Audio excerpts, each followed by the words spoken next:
Hello hello दोस्तों, आप सभी का स्वागत है आपके और हमारे चैनल द कॉमर्स हब में, जिसका मोटिव है लर्न ग्रो एंड सक्सीड।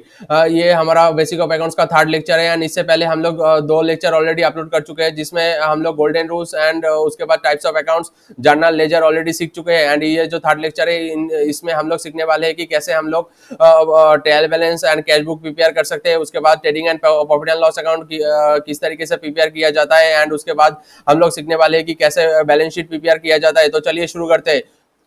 तो दोस्तों हम लोग नोट ओपन कर चुके हैं एंड इसमें हम लोग जो पहले सीखने वाले हैं वो है थोड़ा जर्नल का एग्जांपल एंड उसके बाद हम लोग मेन जो टॉपिक है आज का उसमें हम लोग चले जाएंगे। तो पहले हम लोग थोड़ा जर्नल का एग्जांपल देख लेते हैं। तो इधर मैंने पहला एग्जांपल लिया है कि कैश रिसीव फ्रॉम डेटर। इसका मतलब क्या है? इसका मतलब ये है कि डेटर से पैसा मिला है। अगर आपको डेटर क्या पता नहीं है या तो जर्नल एंट्री नहीं पता है तो या तो आप ये वीडियो पहली बार देख रहे हैं तो इससे पहले आप लोग बेसिक ऑफ अकाउंट्स का और दो लेक्चर है वो देख लीजिए एंड उसके बाद ये वीडियो में आइए। तो चलिए शुरू करते हैं। तो हम लोग का जो एग्जांपल है कैश रिसीव फ्रॉम डेटर, उसमें हम लोग जर्नल एंट्री पास करेंगे। Cash account debit to debtors account क्यू पास करेंगे। ऐसा जर्नल एंट्री क्यू की कैश हम लोग का एसेट है, इंक्रीज हो रहा है इसीलिए डेबिट, एंड डेटर डिक्रीज हो रहा है एसेट है इसीलिए क्रेडिट। आप लोग देख पा रहे होंगे कि मैंने इधर एक्सप्लेनेशन भी दिया है कि as cash increase hence debit and debtor decrease hence it will be credited. Okay, तो नेक्स्ट एग्जांपल में चले जाते हैं। तो चलिए शुरू करते हैं।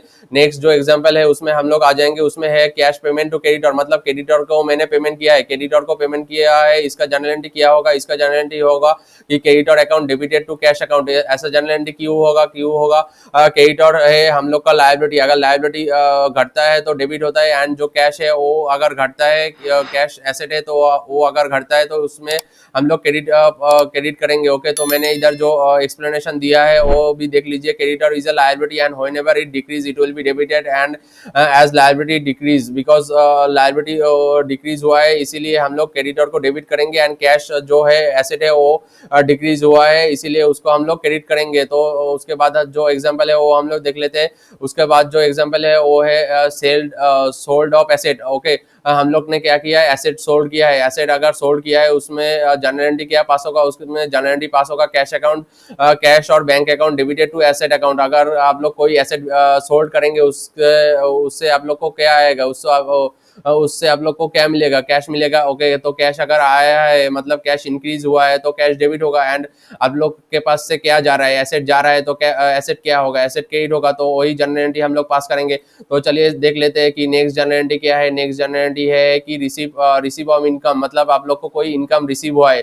अगर कोई इनकम आप लोग को रिसीव होता है, इनकम कैसे होता है? इनकम कैश में आता है, मतलब ओके, तो कैश में अगर इनकम आता है तो cash and bank account debit होगा एंड जो इनकम है वो क्रेडिट होता है। ठीक है, आप लोग को कैसा इनकम हो सकता है? आप लोग कोई कमीशन रिसीव कर सकते हैं या तो कोई इंटरेस्ट रिसीव कर सकते हैं या तो जो कोई भी इनकम हो सकता है आप लोग को। उसमें आप लोग को क्या आता है? कैश या बैंक आता है इनकम के थ्रू एंड उसके बाद जो इनकम है वो क्रेडिट हो जाता है। ओके, तो कैश जैसे कि एसेट है तो इंक्रीज हो रहा है इसीलिए डेबिट एंड इनकम जो है वो क्रेडिट होता है तो इसीलिए क्रेडिट कर दिया। ओके, तो जो नेक्स्ट जनरेटी वो हम लोग देख लेते हैं। Payment of expenses. Okay, payment of expenses का क्या होगा? पेमेंट ऑफ एक्सपेंसेस कुछ भी हो सकता है, मतलब क्या है? एक्सपेंसेस कुछ भी हो सकता है, पोस्टेज हो सकता है, ट्रैवल हो सकता है एंड उसके बाद सैलरीज हो सकता है, ओजेस हो सकता है, रिपेयर्स हो सकता है, कैरेज हो सकता है, शिपमेंट, डिलीवरी, कुछ भी एक्सपेंसेस हो सकता है। ठीक है, एक्सपेंसेस बहुत सारे का होता है एंड एक्सपेंसेस बहुत कुछ हो सकता है। तो एक्सपेंसेस का जनरली क्या करेंगे? एक्सपेंसेस हम लोग का क्या है?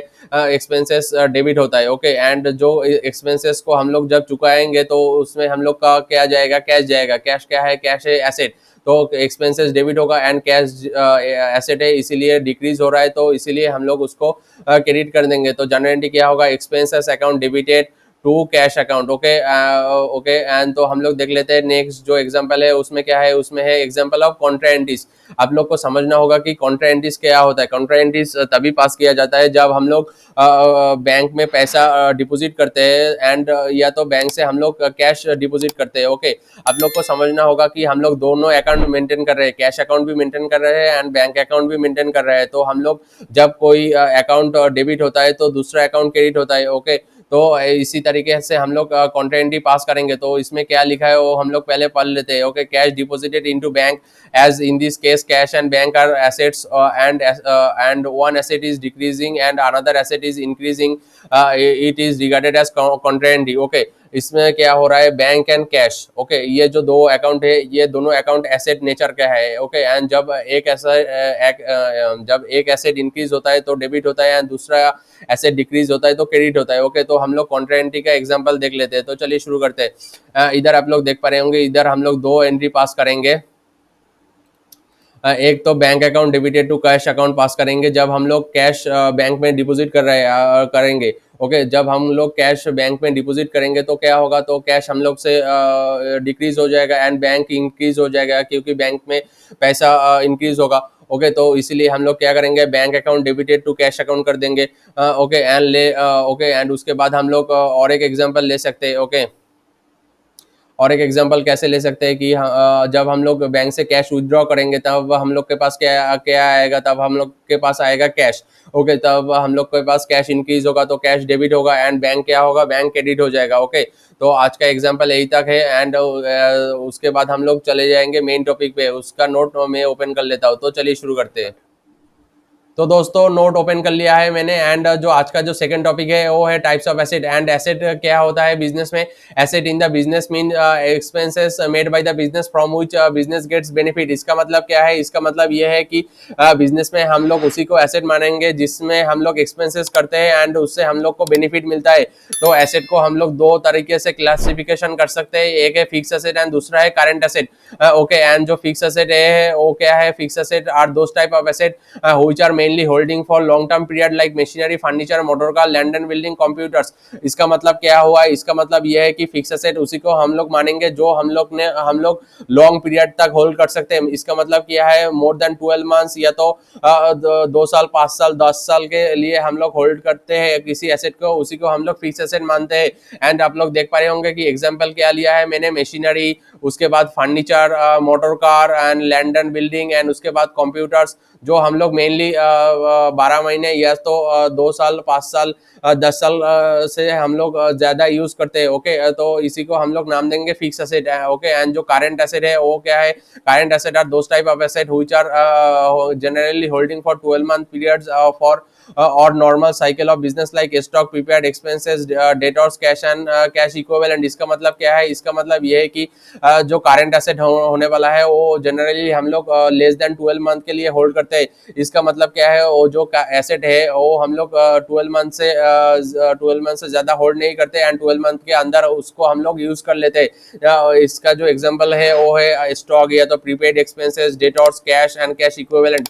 स्टॉक क्या है, स्टॉक है हम लोग का रॉ मटेरियल जो हम लोग से मैन्युफैक्चरिंग करते हैं या तो हम लोग सोल्ड करते हैं, वो है हमारा स्टॉक। वो तो हम लोग 12 मंथ से ज्यादा नहीं होल्ड करेंगे ना, 12 मंथ से ज्यादा 12 मंथ से पहले ही हम लोग उसको सेल कर देंगे। उसके बाद जो प्रीपेड एक्सपेंसेस है, या तो मतलब आप लोग अगर कोई एक्सपेंसेस पहले कर देते हैं एंड उसका बेनिफिट बाद में ले सकते हैं, एंड वो हम लोग कितने दिन के लिए कर सकते हैं, ज्यादातर हम लोग 6 महीने या तो 12 महीने के लिए ही करते हैं। ओके, एंड उसके बाद जो डेटर है, मतलब जिसको हम लोग ने उधार दिया है, उससे हम लोग कितने दिन में पैसा मांगते हैं, या तो 6 महीने या तो 7 महीने, 8 महीने, 10 महीने, ज्यादातर 12 महीने या तो 15 महीने। तो ज्यादातर हम लोग 1 साल या 2 साल में जो एसेट यूज करते हैं उसको ही हम लोग करंट एसेट बोलेंगे। ओके, तो दोस्तों आज का जो थर्ड टॉपिक है वो है टाइप्स ऑफ लायबिलिटीज। तो चलिए शुरू करते हैं। लायबिलिटीज क्या होता है, liabilities in the business means which create future obligation for payment. इसका मतलब क्या हुआ, इसका मतलब ये है कि लायबिलिटीज हम लोग उसी को मानेंगे बिजनेस में जो जिसके लिए हम लोग को फ्यूचर में कुछ पेमेंट करना होगा या तो एक्सपेंसेस करना होगा। ओके, तो उसी को हम लोग लायबिलिटीज मानेंगे। लायबिलिटीज को हम लोग दो तरीके से बांट सकते हैं, एक है लॉन्ग टर्म लायबिलिटीज एंड दूसरा है शॉर्ट टर्म लायबिलिटीज। तो लॉन्ग टर्म लायबिलिटीज क्या है, long term liabilities means those liabilities which take long time for payment. Example debenture, long term loan, bonds. इसका मतलब क्या हुआ, इसका मतलब ये है कि हम लोग बिजनेस में लॉन्ग टर्म लायबिलिटीज उसी को मानेंगे जिसको हम लोग को पेमेंट करने के लिए 1 साल से ज्यादा लगता है, मतलब 12 मंथ से ज्यादा लगता है। उस तरीके का जो लायबिलिटीज है उसी को हम लोग लॉन्ग टर्म लायबिलिटीज मानेंगे। कुछ एग्जांपल है debenture, long term loan, bonds. अगर आप कोई बिजनेस में लोन लेंगे, ओके, तो उसमें उसको आप कितने महीने के लिए लेंगे, ज्यादातर 5 साल, 10 साल, 20 साल या इतने महीने के लिए ही तो लेंगे, मतलब इतने साल के लिए ही तो लेंगे, है ना। तो उसी को हम लोग लॉन्ग टर्म लायबिलिटीज बोलेंगे। ओके, तो शॉर्ट टर्म लायबिलिटीज क्या है, short term liabilities means those types of liabilities which generally paid within short term of period like 12 months or lower. Example, credit or short term loan, outstanding liabilities, interest payable। तो इसका मतलब क्या है, business में हम उस liabilities को short term liabilities मानेंगे जिसको हम लोग 12 मंथ के अंदर पे कर देते हैं। ओके, तो हम लोग क्या करेंगे, क्रेडिटर क्या है, क्रेडिटर अगर हम किसी से उधर में माल खरीदते हैं तो हम लोग उसमें से कितने दिन के लिए उधर लेते हैं, ज्यादातर 5 महीने, 6 महीने, 10 महीने, 12 महीने, इससे ज्यादा तो उधर नहीं देगा ना कोई। तो क्रेडिटर हम लोग का शॉर्ट टर्म लाइबिलिटी हो गया। Okay, and short term loan मतलब 6 महीने, 10 महीने के लिए अगर कोई लोन लेते हो तो उसको हम लोग शॉर्ट टर्म लाइबिलिटीज में काउंट करेंगे। एंड या तो थोड़ा इंटरेस्ट अगर लग गया है हमारे ऊपर, या तो पेनल्टी लग गया है हमारे ऊपर, तो हम लोग शॉर्ट टर्म लाइबिलिटीज में काउंट करेंगे। तो आज का टॉपिक में हम लोग types of asset, types of liabilities and journal का एग्जांपल कंप्लीट कर चुके हैं। एंड तो उसके बाद हम लोग आ जाते हैं नेक्स्ट टॉपिक में। ओके, तो दोस्तों हम लोग का जो नेक्स्ट टॉपिक होने वाला है वो है types of books of account, जिसमें हम लोग को देखने को मिलता है 4 तरीके का बुक। एक है जर्नल बुक, दूसरा है लेजर बुक, एंड तीसरा है कैश बुक, एंड चौथा है ट्रायल बैलेंस, जिसमें से हम लोग journal book and laser book already हमारे सेकंड लेक्चर में कंप्लीट कर चुके हैं। एंड आज जो हम लोग cash book and trial balance देखने वाले हैं, तो चलिए शुरू करते हैं। हम लोग कैश बुक ओपन कर लिया है एंड कैश बुक में हम लोग को देखने को मिलता है कि cash book is a books of accounts in which we record inflow and outflow of cash. It can be double column cash book and और सिंगल कॉलम कैश बुक। इसका मतलब क्या हुआ, इसका मतलब ये है कि कैश बुक हम लोग को दो तरीके को देखने को मिलता है। एक है होता है कि जिसमें डबल कॉलम होता है, एंड दूसरा होता है कि जिसमें सिंगल कॉलम होता है। ओके, एंड ये कैश बुक हम लोग प्रिपेयर करते हैं कैश के इनफ्लो एंड आउटफ्लो देखकर। ओके, इसमें हम लोग को दो तरीके का कैश बुक देखने को मिलता है। एक होता है सिंगल कॉलम एंड दूसरा होता है double column cash book. Okay, single column cash book हम लोग यूज करते हैं जब हम लोग सिर्फ कैश मेंटेन करते हैं, लेकिन डबल कॉलम कैश बुक हम लोग तभी मेंटेन करते हैं जब हम लोग कैश और बैंक दोनों को हम लोग मेंटेन करते हैं। ओके, तो कैश बुक का फॉर्मेट देख लेते हैं, चलिए शुरू करते हैं। कैश बुक के फॉर्मेट में हम लोग को दो तरीके का कॉलम देखने को मिलता है। एक होता है रिसीव कॉलम एंड एक होता है पेमेंट कॉलम। क्योंकि हम लोग कैश बुक प्रिपेयर करते हैं cash inflow and cash outflow देखकर, तो इसीलिए हम लोग दो कॉलम यूज करते हैं, receive column and payment column. Okay, and amounts का कॉलम तो देखने को मिलता ही है हर एक फॉर्मेट में। तो रिसीव में क्या आता है, रिसीव में आता है कि जब हम लोग कैश रिसीव करते हैं, कैश का इनफ्लो होता है, तब हर एक एंट्री हम लोग कैश के रिसीव कॉलम में पास करते हैं, कैश बुक के रिसीव कॉलम में पास करते हैं। जैसे कि आप लोग देख पा रहे होंगे, कैश सेल्स, या तो interest receive in cash, commission receive in cash, anything which increase in cash. इसका मतलब क्या हुआ, इसका मतलब ये है कि जब भी हम लोग कुछ कैश रिसीव करेंगे, या तो कैश का इनफ्लो होगा, कैश इंक्रीज होगा, तब भी हम लोग रिसीव में कैश का एंट्री कर देंगे। ओके, एंड पेमेंट साइड में क्या होगा, पेमेंट साइड में हम लोग करेंगे कि पेमेंट साइड में हम लोग को देखने को मिलता है cash purchase, expenses paid in cash, anything paid in cash. तो पेमेंट साइड में हम लोग कैश का जब आउटफ्लो होगा या तो कैश डिक्रीज होगा, तब हम लोग उसका एंट्री करेंगे। जैसे कि example cash purchase, expenses paid in cash, या तो anything paid in cash. Okay, तो दोस्तों हम लोग का जो नेक्स्ट टॉपिक होने वाला है वो है ट्रायल बैलेंस। तो समझते हैं ट्रायल बैलेंस क्या होता है। Trial balance is a books of accounts in which we tally the debit and credit side of ledger. Items of ledgers are transfer to trial balance to calculate the accuracy of entries. इसका मतलब क्या हुआ, इसका मतलब ये है कि जब हम लोग लेजर प्रिपेयर करते हैं उसमें हम लोग को क्लोजिंग बैलेंस मिलता है। ओके, या तो डेबिट क्लोजिंग बैलेंस होता है या तो क्रेडिट क्लोजिंग बैलेंस होता है। एंड जो क्लोजिंग बैलेंस होता है वो उसको हम लोग को ट्रायल बैलेंस में ट्रांसफर करना होता है। पहले हम लोग को जर्नल प्रिपेयर करना होता है, उसके बाद जर्नल को लेजर में पोस्टिंग करना होता है, एंड उसके बाद लेजर का जो क्लोजिंग बैलेंस है उसको हम लोग को ट्रायल बैलेंस में ट्रांसफर करना होता है। एंड ट्रायल बैलेंस से ही हम लोग को एंट्रीज का मतलब जर्नल एंट्रीज का एक्यूरेसी पता चलता है। कैसे एक्यूरेसी पता चलता है, आप लोग देख पा रहे होंगे कि ट्रायल बैलेंस में हम लोग को दो साइड देखने को मिलता है, एक होता है डेबिट साइड एंड दूसरा होता है क्रेडिट साइड। ओके, एंड जो डेबिट साइड है वो क्या है, डेबिट साइड में हम लोग जो डेबिट का अकाउंट है वो उसका जो बैलेंस होता है वो हम लोग पोस्ट करते हैं। क्या है उसका मतलब, इसका मतलब ये है कि आप लोग देख पा रहे होंगे कि ये परचेज है। ओके, ये परचेज क्या है, परचेज हम लोग का डेबिट होता है। तो इसके लिए जो परचेस का जो लेजर है वो अगर क्लोज होता है तो उसका तो बैलेंस निकलेगा ना, तो उस बैलेंस को हम लोग को डेबिट बैलेंस में पुट करना हो गया। ओके, एंड जो सेल्स है वो क्या होता है, सेल्स आपको लोग को पता है कि सेल्स क्रेडिट होता है। एंड जो सेल्स का बैलेंस होता है वो क्या बैलेंस होता है, क्रेडिट बैलेंस होता है। तो उस बैलेंस को हम लोग को कहाँ पुट करना होगा, ट्रायल बैलेंस के क्रेडिट साइड में पुट करना होगा। उसी तरीके से डेटर क्या होता है, डेटर का बैलेंस क्या होता है, डेटर का बैलेंस डेबिट होता है। तो उसके लिए हम लोग का उसका बैलेंस कहाँ पुट करना होगा, डेबिट में पुट करना होगा ट्रायल बैलेंस के। क्रेडिटर क्या होता है, क्रेडिटर का बैलेंस क्रेडिट होता है। तो इसीलिए हम लोग को क्रेडिटर का जो अमाउंट है वो हम लोग को ट्रायल बैलेंस के क्रेडिट में पुट करना होगा। उसी तरीके से एक्सपेंसेस क्या होता है, एक्सपेंसेस डेबिट होता है। तो उसका जो अमाउंट होता है वो हम लोग को ट्रायल बैलेंस में डेबिट साइड में पुट करना होगा। उसी तरीके से इनकम क्या होता है, इनकम होता है क्रेडिट। तो इसी तरीके से जो जो इनकम होगा उसका जो अमाउंट होगा उसको हम लोग को क्रेडिट साइड में ट्रायल बैलेंस में पुट करना है। ओके, तो इसी तरीके से हम लोग को ट्रायल बैलेंस प्रिपेयर करना होगा। एंड जब हम लोग देख पाएंगे कि डेबिट एंड क्रेडिट मैच कर रहा है, तभी हम लोग समझ जाएंगे कि जो हम लोग ने एंट्रीज पास किया है उसका एक्यूरेसी ठीक है।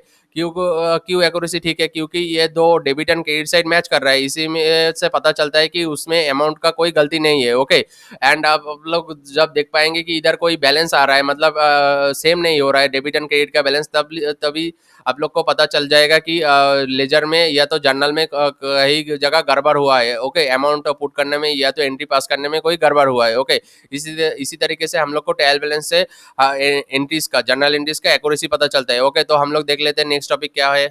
तो दोस्तों हम लोग का जो नेक्स्ट टॉपिक होने वाला है वो है फिनेंशियल स्टेटमेंट। तो चलिए देखते हैं कि फिनेंशियल स्टेटमेंट क्या होता है। फिनेंशियल स्टेटमेंट में हम लोग को 5 तरीके का फिनेंशियल स्टेटमेंट देखने को मिलता है, जिसमें से हम लोग बेसिक ऑफ अकाउंट्स के लिए सिर्फ 2 ही फिनेंशियल स्टेटमेंट सीखेंगे। एक का नाम है बैलेंस शीट एंड दूसरे का नाम है trading and profit and loss account. तो एक एक करके देखते हैं कि balance sheet and trading and profit and loss account क्या होता है। तो पहले हम लोग आ जाएंगे बैलेंस शीट में। बैलेंस शीट क्या है? Balance sheet is one type of financial statement in which we record liabilities and asset at the end of the year and both side of the balance sheet which means asset and liability should be tally।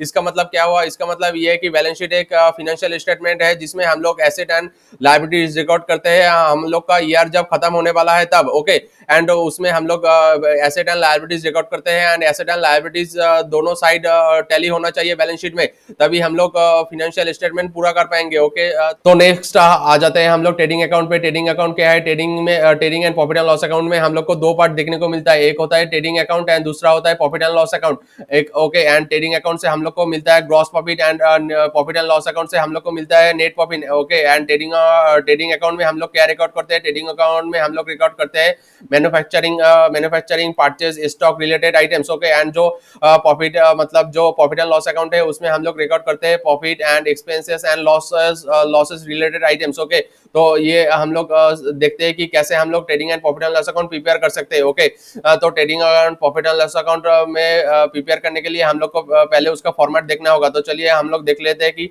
Trading and profit and loss account का format क्या है। Okay, तो दोस्तों हम लोग trading and profit and loss account के format में आ चुके हैं। इधर हम लोग को देखने को मिलता है 2 पार्ट, एक होता है डेबिट पार्ट एंड दूसरा होता है क्रेडिट पार्ट। ओके, जो डेबिट पार्ट होता है उसमें हम लोग stock and purchase related items record करते हैं एंड जो क्रेडिट पार्ट होता है उसमें हम लोग sale and closing stock related entry करते हैं। तो एक एक करके एंट्री देख लेते हैं। तो चलिए शुरू करते हैं। आप लोग देख पा रहे होंगे कि ट्रेडिंग अकाउंट का जो डेबिट पार्ट है उसमें हम लोग रिकॉर्ड करते हैं ओपनिंग स्टॉक, मतलब जब ईयर खत्म हो जाता है उसके बाद जब नेक्स्ट ईयर चालू होता है तो अगले ईयर का कुछ स्टॉक रह जाता है ना, वही तो हम लोग को ओपनिंग स्टॉक बोलते हैं। ओके, एंड करंट जो ईयर होगा उसमें हम लोग कुछ परचेस करेंगे तो वो परचेस रिकॉर्ड करते हैं। उसके बाद to carriage in not. Carriage in not क्या है? जब परचेस करके अपने गोडाउन में लाएंगे तो कुछ कैरेज या तो कुछ ट्रांसपोर्ट एक्सपेंसेस करना होगा, उसको हम लोग कैरेज इन नॉट बोलेंगे। एंड उसके बाद ओएजेस। ओएजेस क्या है? फैक्ट्री में हम लोग जब प्रोड्यूस करेंगे या तो मैन्युफैक्चरिंग करेंगे तब हम लोग को ओएजेस पेड करना होगा। तो टू ओएजेस पेड आप लोग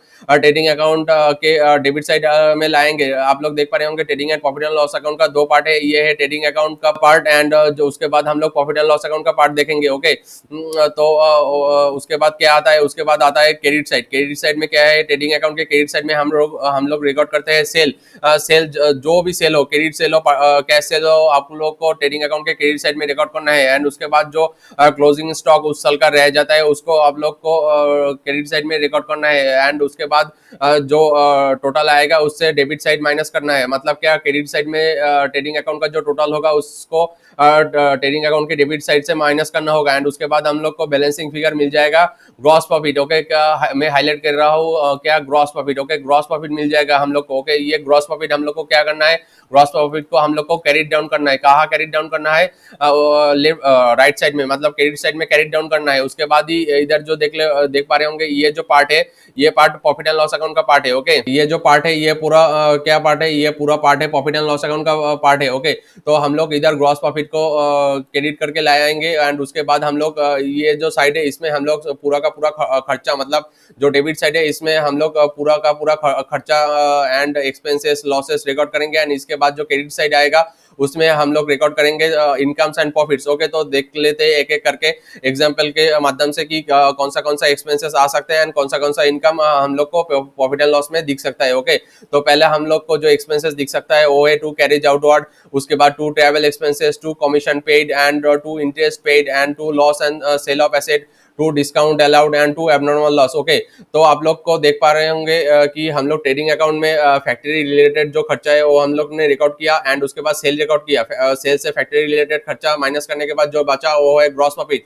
एंड ग्रॉस प्रॉफिट से हम लोग क्या करेंगे, ग्रॉस प्रॉफिट से हम लोग जो ऑफिस रिलेटेड खर्चा है, मतलब ऑफिस एंड सेल रिलेटेड खर्चा है वो हम लोग माइनस करेंगे एंड उसके बाद आप लोग को मिल जाएगा नेट प्रॉफिट। ओके, तो उसके बाद देखते हैं कि क्या है। उसके बाद हम लोग को और भी खर्चा देखने को मिलता है, to abnormal loss, to packing expenses, to provision for bad debts, to bad debts, to net profit. Okay, ये जो प्रोविजन फॉर बैड डेब्ट्स है एंड बैड डेब्ट्स है, ये हम लोग समझते हैं प्रोविजन फॉर बैड डेब्ट्स क्या है एंड बैड डेब्ट्स क्या है। बैड डेब्ट्स ये है कि जब आप किसी को उधार देते हैं, ओके, मतलब डेटर करते हैं आप लोग किसी को, तब जब वो डेटर आप लोग को पैसा देने से मना कर देता है, ओके, मतलब बोलता है कि मैं पैसा नहीं दूंगा, ओके, मैं तेरा पैसा खा गया, ओके, तो ऐसा जब बोलता है तब उसको हम लोग बैड डेब्ट घोषित कर देते हैं, ओके, कि ये बैड डेब्ट हो गया है, इससे पैसा नहीं मिलेगा। एंड प्रोविजन फॉर बैड डेब्ट क्या है, ये जो नुकसान हुआ है, ठीक है, ये नुकसान हुआ है, इसको बड़ा ना करके या तो भरपाई करेंगे, इसके लिए हम लोग कुछ पैसा अलग से जमा करते हैं कि अगर कोई डेटर बड़ा डेटर अगर कोई पैसा देने से मना कर दे, हम लोग को बहुत बड़ा नुकसान ना हो, इसीलिए हम लोग क्या करते हैं, प्रोविजन क्रिएट करते हैं। ओके, ये समझ लीजिए। तो वो कहाँ चार्ज करेंगे, वो हम लोग प्रॉफिट में चार्ज करेंगे एंड प्रॉफिट में चार्ज करेंगे, इसीलिए प्रॉफिट एंड लॉस अकाउंट के डेबिट साइड में आया है। ओके, तो उसके बाद देख लेते हैं कि इनकम क्या क्या है। इनकम पहले तो आप लोग को ग्रॉस प्रॉफिट इधर बैलेंसिंग फिगर लाना है। ओके, पहले तो आप लोग को ग्रॉस प्रॉफिट बैलेंसिंग फिगर इधर लाना है एंड उसके बाद जो जो इनकम आता है, कमीशन रिसीव आता है, इंटरेस्ट रिसीव आता है, profit and sale of asset, मतलब अगर कोई आप एसेट बेच देते हैं एंड उसमें आप लोग को प्रॉफिट हो जाता है तो आप लोग को इधर रिकॉर्ड करना है। उसके बाद डिस्काउंट जो रिसीव होता है वो रिकॉर्ड करना है, इधर डिस्काउंट अलाउड रिकॉर्ड करना है, इधर डिस्काउंट रिसीव रिकॉर्ड करना है। ओके, क्योंकि जो जो इनकम है वो सब प्रॉफिट एंड लॉस अकाउंट के क्रेडिट में आता है। ओके, एंड उसके बाद आप लोग जब ग्रॉस प्रॉफिट या तो सारा इनकम से सारा एक्सपेंसेस माइनस कर देंगे, उसके बाद आप लोग को मिल जाएगा नेट प्रॉफिट। वो कैसे मिलेगा, बैलेंसिंग फिगर आप लोग को नेट प्रॉफिट मिल जाएगा। ओके, ये जो नेट प्रॉफिट है इसको कहाँ ट्रांसफर करना है, ये जो नेट प्रॉफिट है इसको हम लोग ट्रांसफर करेंगे बैलेंस शीट में। बैलेंस शीट में कहाँ आएगा, बैलेंस शीट में आएगा नेट प्रॉफिट कैपिटल के साथ ऐड होगा। तो हम लोग बैलेंस शीट के फॉर्मेट में आ चुके हैं एंड बैलेंस शीट के फॉर्मेट में हम लोग को दो चीज देखने को मिलता है, पहले वो समझ लीजिए, उसके बाद देख लेंगे कि नेट प्रॉफिट कहाँ आता है। ओके, तो हम लोग को बैलेंस शीट में दो साइड देखने को मिलता है, एक होता है लायबिलिटी साइड एंड दूसरा होता है asset side. Okay, liability side में हम लोग का जो बिजनेस का जो सारा लायबिलिटी है वो हम लोग रिकॉर्ड करते हैं एंड जो एसेट है वो एसेट हम लोग रिकॉर्ड करते हैं। ओके, एसेट साइड में, उस लायबिलिटी साइड में हम लोग को क्या क्या देखने को मिलता है, कैपिटल देखने को मिलता है एंड कैपिटल से ही ड्राइंग्स लेस करेंगे। ड्राइंग्स क्या है, ड्राइंग से ये है कि अगर आप लोग बिजनेस में कैपिटल लगाया है, मान लीजिए 1 लाख आप लोग ने कैपिटल लगाया है एंड ओके, एंड आप लोग को 6 महीने के बाद 10,000 रुपए की जरूरत पड़ गई, ठीक है, तो आप लोग क्या कर रहे हो, वो जो 1 लाख का कैपिटल लगाया है उसमें से आप लोग 10,000 विथड्रॉ कर रहे हो। ओके, आप लोग को बहुत जरूरत पड़ गई, कितने रुपए की, 10,000 रुपए की बहुत जरूरत पड़ गई, इसीलिए आप लोग ने 1 लाख से 10,000 रुपए विथड्रॉ कर लिए। उसको हम लोग क्या करेंगे, ड्रॉइंग्स बोलेंगे एंड उसको हम लोग क्या करेंगे, कैपिटल से लेस कर देंगे। ओके, उसके बाद क्या आता है, उसके बाद हम लोग को देखने को मिलता है नेट प्रॉफिट। ओके, पहले लायबिलिटी साइड देख लेते हैं, उसके बाद हम लोग एसेट साइड देख लेंगे। उसके बाद क्या होता है, नेट प्रॉफिट। और जो प्रॉफिट एंड लॉस अकाउंट में जो बैलेंसिंग फिगर लास्ट में नेट प्रॉफिट आया था